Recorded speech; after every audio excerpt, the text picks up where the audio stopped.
ये कहानी Lord of the rings की तीनों फिल्मों से पहले की है, लेकिन इसे उनके बाद रिलीज किया गया था। इस फिल्म में अलग अलग जातियों के लोग दिखाई देते हैं, जैसे कि एल्व्स जो बेहद अमीर और हुनरमंद होते हैं। ये पहाड़ों में रहते हैं और हाथ के काम में माहिर होते हैं। एल्व्स अमर होते हैं, यानी वो कभी मरते नहीं, इसलिए कई लोग उन्हें भगवान जैसा मानते हैं। कहानी में 5 जादूगरों विज़र्ड्स का भी जिक्र आता है, जिनमें गैंडल्फ द ग्रे, सारूमन और एक तीसरा जादूगर ब्राउन कहलाता है। इन तीनों का किरदार इस कहानी में देखने को मिलता है। दूसरी ओर हॉबिट्स नाम के छोटे कद के लोग शायर नाम की जगह में रहते हैं। वहाँ पर न लड़ाई होती है न हिंसा। वो लोग बस खाते पीते मौज मस्ती करते हैं और हमेशा खुश रहते हैं। अब बात करते हैं ऑर्क्स की। ये दरअसल राक्षसों की एक प्रजाति है जो हर जीव के दुश्मन है। इनके नेता का नाम है अजोग। इनके साथ ही गॉब्लिन्स नाम की प्रजाति भी होती है, जो कि ऑर्क्स की ही एक शाखा है। तो ये थी वो अलग अलग प्रजातियां जो आपको इस कहानी में आगे देखने और सुनने को मिलेंगी। अब आते हैं असली किरदार पर, बिल्बो बैगिंस,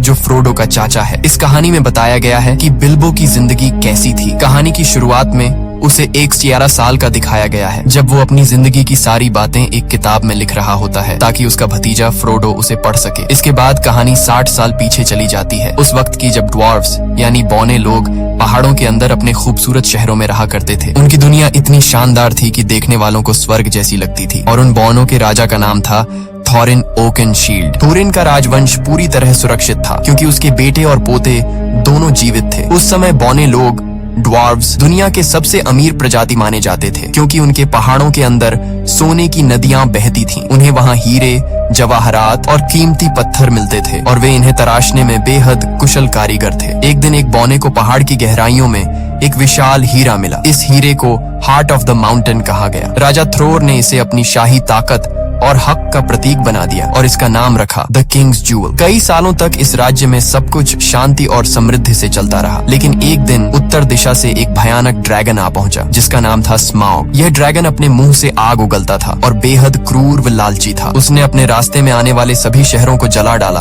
और फिर उस पहाड़ में घुस गया जहाँ बौने रहते थे। उसने सारा सोना और खजाना अपने कब्जे में ले लिया, अपनी लालच और शक्ति दिखाने के लिए। इस हमले में वह कीमती हीरा हार्ट ऑफ द माउंटेन यानी राजा का हीरा एरेबोर भी खो गया। जो बौने कभी सोने के साम्राज्य के मालिक थे, अब बेघर और बेसहारा बन गए। स्मॉग नाम का वो ड्रैगन पूरे इलाके पर राज करने लगा और सारे बौनों को पहाड़ों से भागना पड़ा। इसी दौरान एल्व्स की सेना वहां पहुंची। राजा थ्रोर का पोता थ्रेन उनसे मदद की भीख मांगता है, लेकिन एल्व्स ने मदद करने से इनकार कर दिया। उनके राजा को डर था कि अगर उन्होंने कुछ किया तो उनके लोग ड्रैगन के क्रोध का शिकार हो जाएंगे, इसलिए उन्होंने मुड़कर देखना तक गवारा नहीं किया। इसके बाद बौने पूरी तरह बेघर हो गए। वो जंगलों में भटकने लगे और राजकुमार थॉरिन को इंसानों के लिए मजदूरी तक करनी पड़ी। जो लोग कभी सोने के महलों में रहते थे, वो अब दर दर की ठोकरें खाने लगे। इस तरह वो बौने जो कभी स्वर्ग जैसी जगह पर रहते थे, अब हमेशा के लिए अपना घर और राज्य खो बैठे। कई साल इसी तरह बीत गए। फिर एक दिन जादूगर गंडाल्फ द ग्रे ने बिल्बो बैगिंस के घर पर एक अजीब सी पार्टी रखी, जिसके बारे में बिल्बो को खुद कुछ पता नहीं था। उस रात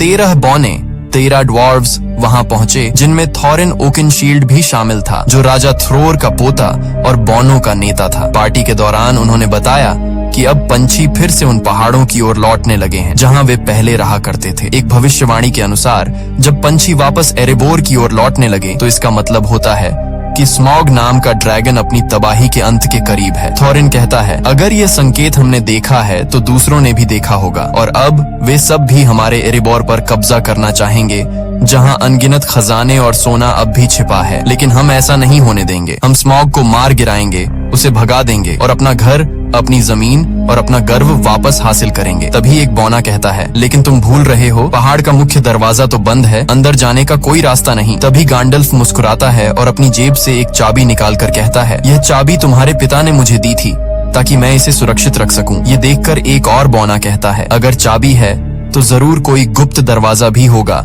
जिससे हम अंदर जा सकते हैं। गांडल्फ द ग्रे कहता है, हाँ, पहाड़ की दीवारों के पास कुछ पुराने खंडहर हैं जहाँ से एक गुप्त रास्ता नीचे के कमरों तक जाता है, लेकिन उस दरवाजे को ढूंढना आसान नहीं होगा क्योंकि एरेबोर के दरवाजे हमेशा अदृश्य रहते हैं। इसके बाद गंडाल्फ एक नक्शा मैप निकालता है और कहता है, इस नक्शे में इसका जवाब छिपा है। शायद ये हमें बताए कि वह दरवाजा कहाँ है, लेकिन मुझे इसे पढ़ना नहीं आता। हालांकि मिडिल अर्थ में कुछ लोग हैं जो ऐसे नक्शे को पढ़ सकते हैं और इसके गुप्त संकेतों को समझ सकते हैं। हमें उनकी मदद लेनी होगी। गैंडल्फ आगे कहता है, इस सफर में बिल्बो बैगिंस भी हमारे साथ जाएगा, क्योंकि ड्रैगन स्मॉग बौनों की गंध को पहचानता है लेकिन हॉबिट्स की नहीं। इसलिए जब हमें पहाड़ के अंदर घुसना होगा तो बिल्बो हमारी सबसे बड़ी मदद करेगा। लेकिन बिल्बो डर जाता है। वो कहता है, नहीं, मैं नहीं जाऊंगा, वहाँ मेरी जान जा सकती है। अगर उस ड्रैगन ने मुंह से आग फेंकी तो मेरी हड्डियां तक पिघल जाएंगी। इसलिए वो साफ साफ मना कर देता है। मगर अगले दिन जब सभी बौने और गैंडल्फ रवाना हो जाते हैं तो बिल्बो को अचानक कुछ महसूस होता है। वो भागता हुआ उनके पीछे जाता है और उनके दिए हुए सहमति पत्र कॉन्ट्रैक्ट पर दस्तखत कर देता है। अब बिल्बो भी उन 13 बौनों की टोली का हिस्सा बन जाता है और सब मिलकर उस जगह की ओर निकल पड़ते हैं जहाँ ड्रैगन स्मॉग रहता है, यानी एरिबोर की दिशा में। पूरा दिन सफर करने के बाद रात को जब वो एक जगह आराम करने रुकते हैं तो उन्हें एहसास होता है कि चारों तरफ ऑर्क्स राक्षस घूम रहे हैं। तभी एक बुजुर्ग बौना अपनी पुरानी यादें सुनाने लगता है। वो कहता है, जब स्मॉग ने हमारे पहाड़ों पर कब्जा कर लिया था तब हमारे राजा ने अपनी पुरानी नगरी वापस लेने की कोशिश की थी, लेकिन उससे पहले ऑर्क्स की सेना आ पहुंची। उनका नेता बेहद भयानक और शक्तिशाली था। उसका नाम था आजोग। राजा थ्रॉर यानी थॉरिन के दादा ने उससे सीधे लड़ाई की, लेकिन अजोग ने उनका सिर काट दिया। इस सदमे से थॉरिन के पिता थ्रेन पागल हो गए और फिर कभी नहीं मिले। लेकिन थॉरिन ने हार नहीं मानी। उसने अजोग का मुकाबला बिना हथियार के किया और लंबी लड़ाई के बाद अपनी तलवार से अजोग का एक हाथ काट दिया। तब उस दानव को एहसास हुआ कि थॉरिन की नस्ल को मिटाना आसान नहीं है। मगर उस युद्ध में बौनों की पूरी सेना खत्म हो गई और कुछ ही बौने जिंदा बच पाए। फिर वह बौना गर्व से कहता है, उसी दिन मुझे समझ आया कि अगर कोई हमें दोबारा एकजुट कर सकता है तो वो सिर्फ थॉरिन ओकनशील्ड ही है। इसीलिए आज थॉरिन और उसके 12 साथी बौने अपने पहाड़ एरिबोर को वापस पाना चाहते हैं और गैंडल्फ जानता है कि ये उनका हक है, इसीलिए वो पूरी तरह उनके साथ है। अगली सुबह सब अपने सफर पर निकल पड़ते हैं। रास्ते में चलते हुए गंडाल्फ समझाता है, हम 5 जादूगर हैं, यानी 5 विजर्ड्स मेरी तरह। इनमें सबसे शक्तिशाली और बुद्धिमान है सारूमान द वाइट। उसके बाद 2 नीले ब्लू विजर्ड्स हैं और 5वां है राडागास्ट द ब्राउन, जो इंसानों से ज्यादा जानवरों से प्यार करता है, इसलिए वो हमेशा जंगलों में जानवरों के बीच ही रहता है। अब गैंडल्फ थोरिन से कहता है, हमें एल्व्स के पास जाना चाहिए, क्योंकि सिर्फ एल्व्स ही उस नक्शे को पढ़ सकते हैं जो मैंने तुम्हें दिया है। लेकिन थोरिन ओकनशील्ड, जो बौनों का राजकुमार है, एल्व्स से नफरत करता है। वो गुस्से में कहता है, जब हमें उनकी जरूरत थी, जब स्मॉग ने हमारा घर छीन लिया था, तब एल्व्स ने हमारी मदद नहीं की थी। अब मैं कभी उनके पास नहीं जाऊंगा। यह सुनकर गैंडल्फ नाराज हो जाता है और वहाँ से चला जाता है। उस रात सब उसी जगह डेरा डालकर रुकते हैं। तभी अंधेरे में 3 विशालकाय राक्षस ट्रोल्स वहाँ आ जाते हैं और उनके घोड़े चुरा ले जाते हैं। बौने डर जाते हैं क्योंकि बिना घोड़ों के आगे का सफर नामुमकिन है। इसलिए वे बिल्बो को आगे भेजते हैं ताकि वो चुपके से जाकर घोड़े वापस लाए। लेकिन जैसे ही बिल्बो पास पहुँचता है, ट्रोल्स उसे पकड़ लेते हैं। अब हालत ये होती है कि सभी बौनों को पकड़ लिया जाता है और ट्रोल्स उन्हें आग पर भूनकर खाने की तैयारी करने लगते हैं। तभी उनमें से एक ट्रोल कहता है, जल्दी करो, सूरज निकलने वाला है। अगर सूरज की रोशनी हम पर पड़ी तो हम सब पत्थर बन जाएंगे। इसी बीच बिल्बो अपनी चालाकी दिखाता है। वो तीनों ट्रोल्स से बातों में उलझाने लगता है, उन्हें आपस में झगड़वाने लगता है ताकि वक्त निकल जाए। और जैसे ही सुबह की पहली किरणें निकलती हैं, उसी वक्त गैंडल्फ ऊंची चट्टान पर खड़ा होता है। वो अपनी जादुई छड़ी से उस चट्टान पर वार करता है और चट्टान टूटकर 2 हिस्सों में बंट जाती है। उसके पीछे से निकलती हुई सूरज की तेज किरणें सीधी ट्रोल्स पर पड़ती हैं और देखते ही देखते तीनों ट्रोल्स पत्थर बन जाते हैं। इस तरह बिल्बो की समझदारी और गैंडल्फ के जादू से सारे बौने बच जाते हैं और उनका सफर फिर से जारी होता है। आगे बढ़ते हुए गैंडल्फ का 5वां साथी उनके पास पहुंचता है, जिसका नाम है राडागास्ट द ब्राउन। वो भी एक जादूगर है, लेकिन बाकी सभी से बिल्कुल अलग। उसके कपड़े मिट्टी से सने होते हैं और उसके आसपास हमेशा जानवर और पक्षी घूमते रहते हैं। वो गैंडल्फ से घबराई हुई आवाज में कहता है, ग्रीनवुड बीमार हो गया है। ग्रीनवुड उस बड़े जंगल का नाम है। वो बताता है कि वहाँ अब पेड़ पौधे उगना बंद हो गए हैं और जंगल में अब भयानक मकड़ियाँ बस गई हैं। वो कहता है, ये सारी मकड़ियाँ डोल गुलदूर नाम की जगह से आई हैं। डोल गुलदूर दरअसल ग्रीनवुड के अंदर एक पुराना किला है जो कभी सौरॉन की शरण स्थली हुआ करता था। गैंडल्फ हैरान होकर कहता है, लेकिन वो तो अब वीरान पड़ा है। इस पर राडागास्ट जवाब देता है, नहीं गैंडल्फ, वो वीरान नहीं है, मैं खुद वहाँ गया था। उसकी आंखों में डर झलकता है। वहाँ एक काली परछाई है, एक प्राचीन राक्षस की आत्मा जो अंधेरे की दुनिया से आत्माओं को बुला सकती है। उसने मुझ पर हमला किया, लेकिन मैंने किसी तरह खुद को बचा लिया और तभी मैंने अंधेरे में उस छाया को देखा। वो सौरॉन की थी। इतना कहकर राडागास्ट एक अजीब सी तलवार निकालता है और गैंडल्फ को दिखाता है। वो कहता है, ये तलवार तलवार किसी इंसान की बनाई हुई नहीं है, ये जीवित दुनिया की नहीं, कुछ और है। गांडल्फ उस तलवार को देखते ही समझ जाता है कि रदागस्ट सच कह रहा है। अंधकार फिर से लौट आया है। उसी वक्त आसमान से भेड़ियों की डरावनी हुआ सुनाई देती है। गांडल्फ चौंक जाता है। ये वॉर्ग्स हैं। असल में ये भेड़िए नहीं बल्कि ऑर्क्स के शिकारी जानवर हैं जो उन्हें मारने और पकड़ने के लिए पीछा कर रहे थे। रादागास्ट तुरंत कहता है, मैं उन्हें अपनी तरफ खींच लूंगा, तुम सब भाग जाओ। वो अपनी जादुई स्लेज पर सवार होता है जो खरगोशों से खींची जाती है और ऑर्क्स और वॉर्ग्स उसका पीछा करने लगते हैं। इधर गैंडल्फ और बाकी बौने भागते हुए जमीन के नीचे बने एक सुरंग में घुस जाते हैं। पीछे से वॉर्ग्स उन पर झपटने ही वाले होते हैं, लेकिन वो सब किसी तरह सुरंग के अंदर गायब हो जाते हैं और फिलहाल के लिए अपनी जान बचा लेते हैं। तभी अचानक वहाँ एल्व्स आ पहुँचते हैं, तेज, खूबसूरत और बेहद घातक। कुछ ही पलों में वो सारे ऑर्क्स को खत्म कर देते हैं। इस लड़ाई से बचते हुए बौने, गैंडाल्फ और बिल्बो एक अंधेरी गुफा से निकलकर पहुँचते हैं एक जादुई और रहस्यमयी जगह, रिवेंडेल यानी एल्व्स की धरती। यही वो जगह थी जहां जाने का बिल्बो बैगिंस हमेशा से सपना देखता था, लेकिन थोरिन को वहां जाना बिल्कुल पसंद नहीं था। वो एल्व्स से नफरत करता था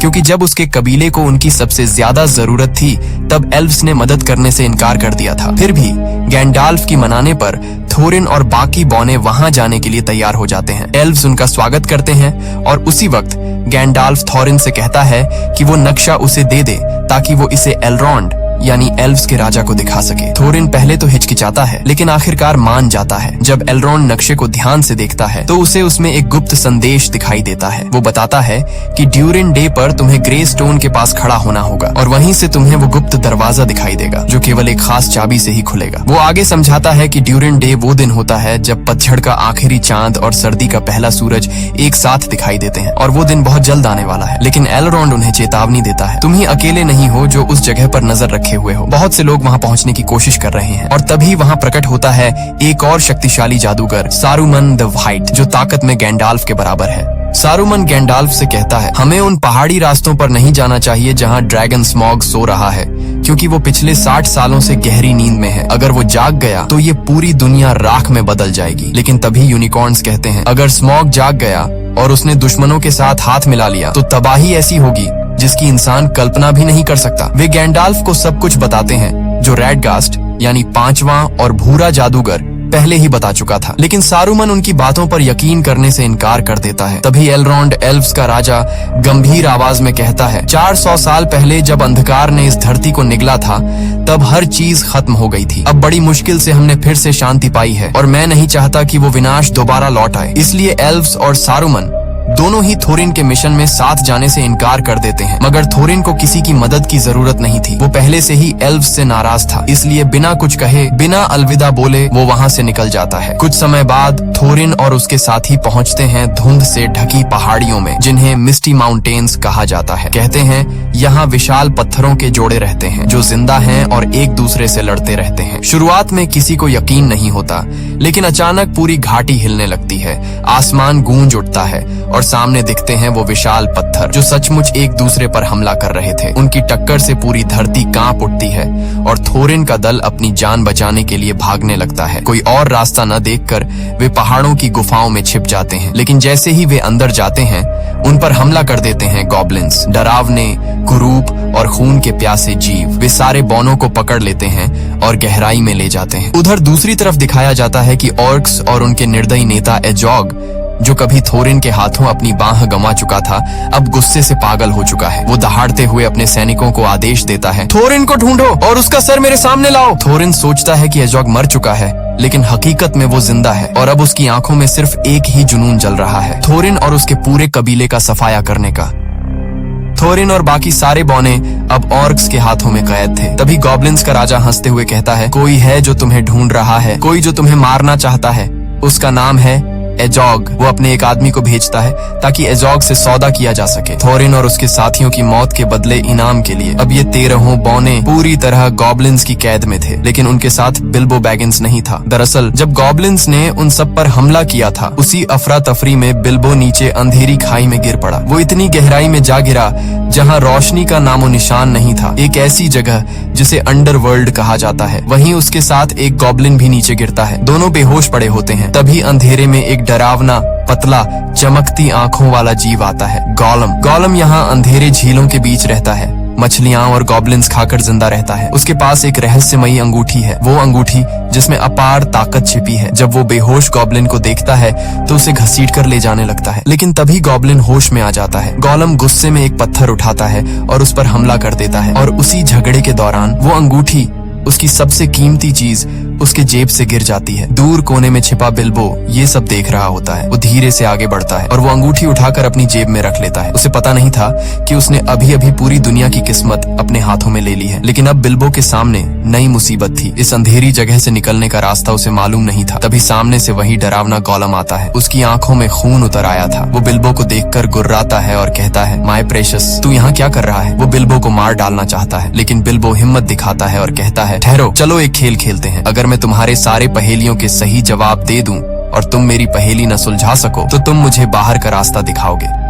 गोलम मुस्कुराता है और शुरू होता है पहेलियों का खेल। मौत और आजादी के बीच एक खतरनाक दांव। दोनों एक दूसरे से अजीब सवाल पूछते हैं। हवा, आग, पहाड़, वक्त और अंधकार पर पहेलियां। एक एक करके बिल्बो सबके जवाब दे देता है, और आखिर में जब बिल्बो की बारी आती है वो धीमे से कहता है, बताओ मेरी जेब में क्या है? गोलम हैरान रह जाता है। वो 3 बार कोशिश करता है, लेकिन हर बार नाकाम होता है, और अब शर्त के मुताबिक उसे बिल्बो को बाहर का रास्ता दिखाना था। पर तभी उसे एहसास होता है कि उसकी प्रेशियस यानी वो अंगूठी गायब है। उसकी आंखों में पागलपन उतर आता है। वो गुर्राते हुए चिल्लाता है, वो इसे ले गया, वो चोर इसे ले गया। बिल्बो समझ जाता है कि मामला बहुत खतरनाक हो गया है। वो अंधेरे में भागता है, पत्थरों पर फिसलता हुआ, और अचानक गिर पड़ता है। उसी पल उसकी जेब से अंगूठी निकलकर हवा में उछल जाती है। बिल्बो उसे पकड़ने की कोशिश करता है और वो सीधे उसके उंगली में जा फंसती है, और अगले ही पल बिल्बो गायब हो जाता है। गोलम उसे नहीं देख पाता, बस उसकी आवाज सुनाई देती है। तभी बिल्बो समझता है ये कोई साधारण अंगूठी नहीं है, ये पहनने वाले को पूरी तरह अदृश्य बना देती है। उधर ऊपर दिखाया जाता है कि गैंडाल्फ ठीक उसी वक्त वहाँ पहुँच चुका होता है जहाँ सारे बौने गॉब्लिन्स के कैदी बने हुए थे। वो अपनी जादुई शक्ति से हमला करता है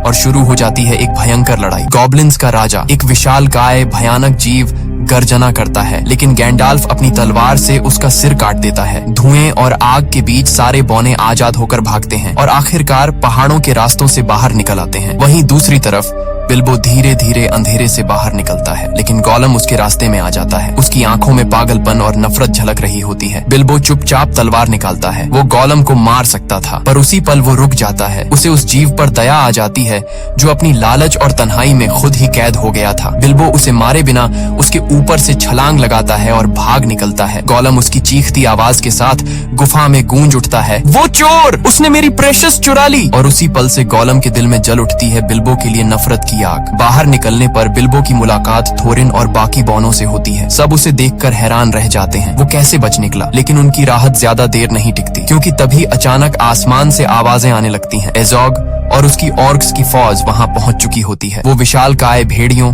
वॉर्ग्स पर सवार होकर हमला करते हैं। बौने अपनी जान बचाने के लिए भागते हैं और एक ऊंची चट्टान तक पहुंच जाते हैं। आगे रास्ता खत्म, पीछे मौत। गैंडाल्फ तुरंत सबको आदेश देता है, पेड़ों पर चढ़ो। सब तेजी से ऊपर चढ़ते हैं, लेकिन वॉर्ग्स नीचे से छलांग लगाकर पेड़ों को हिलाने लगते हैं। हवा में डर और चीखें भर जाती हैं। गैंडाल्फ अपनी छड़ी उठाता है और एक शक्तिशाली मंत्र बोलता है, नार फायर। अचानक आग भड़क उठती है और वो जलते हुए पाइन कोन नीचे फेंकता है। आग की लपटें भेड़ियों को घेर लेती हैं।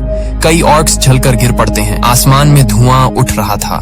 नीचे मौत थी और ऊपर टहनियों पर लटके थे थोरिन, बिल्बो और बाकी सारे बौने। और तभी कुछ ऐसा होने वाला था जो उनके भाग्य की दिशा हमेशा के लिए बदल देता। थोरिन और अजोग का आमना सामना फिर से होता है। थोरिन जैसे ही अजोग को देखता है, उसके गुस्से की कोई हद नहीं रहती, क्योंकि अजोग ने ही उसके दादा का सिर कलम किया था। वो गुस्से में अपनी तलवार निकालकर उस पर टूट पड़ता है, लेकिन अजोग बहुत ताकतवर होता है। उसका भेड़िया थोरिन को मुंह में दबोचकर जोर से फेंक देता है। अजोग अपने सैनिकों से कहता है कि थोरिन का सिर काट दो। तभी जब उसका आदमी तलवार उठाता है, बिल्बो बैगिंस उस पर हमला कर देता है, लेकिन बिल्बो इतने बड़े राक्षसों से मुकाबला नहीं कर सकता। उसके सामने 4 ऑर्क्स अपने अपने विशाल भेड़ियों पर सवार होकर उसकी ओर बढ़ रहे होते हैं ताकि उसे मार सकें। तभी बाकी बौने पेड़ों से नीचे उतरते हैं और उन पर हमला कर देते हैं, लेकिन ये ऑर्क्स बहुत ताकतवर होते हैं और बौनों के लिए उनका सामना करना मुश्किल पड़ता है। तभी आसमान से विशाल ईगल्स, गरुड़ जैसे विशाल पक्षी उतरते हैं। ये ईगल्स ऑर्क्स पर टूट पड़ते हैं,